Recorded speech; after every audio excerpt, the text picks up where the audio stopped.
আসসালামু আলাইকুম। কি অবস্থা? আপনারা সবাই কেমন আছেন? আলহামদুলিল্লাহ আমি ভালো আছি। এই দেখেন, এই যে গাছটার বয়স 6 থেকে 7 মাস, তার বেশি হবে না।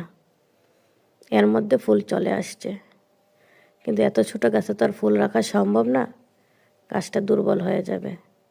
তাই ফুলটা